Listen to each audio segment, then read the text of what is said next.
弟去了幼儿园几天，每天回来都跟我说他要吃肉。今天我们给他买了鸡中翅吃，从中间切成2节，这样切开呢，腌的比较容易入味，然后小朋友吃起来也方便很多。然后我们来腌制一下，加入几片姜，少许生抽，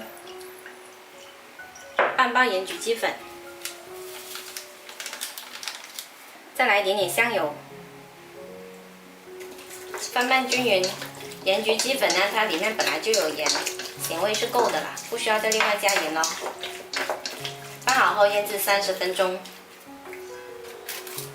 我这里用锡纸窝了一个碗的形状，刚好跟我这个用来焗的砂锅大小一致。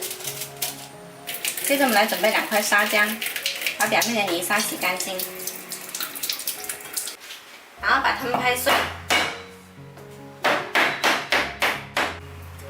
没有砂浆也可以用普通浆代替。把切碎的砂浆放进来铺平。我这个砂锅是耐高温的，如果没有的话呢，可以用普通的铁锅。再拿2个小洋葱切成条，切好打散铺在锡纸上。腌好了鸡翅再铺上来。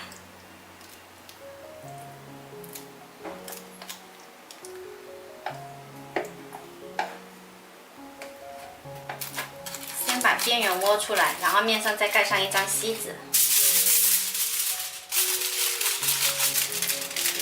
把口密封起来，然后盖上盖。先调中火焗到上气后再改小火焗10分钟。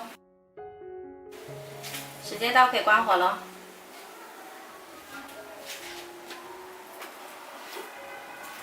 哇，好香啊！空气中呢弥漫着 砂浆跟盐焗鸡粉的香味真的超级香，把上面盖的这层锡纸打开来，小心烫哦。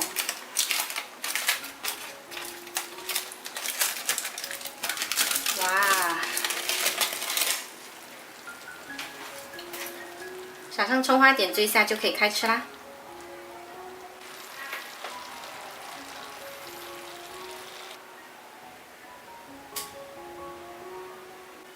今天我们这个锡纸焗鸡翅呢，好吃不上火，做法也简单，喜欢的朋友可以收藏起来试一下。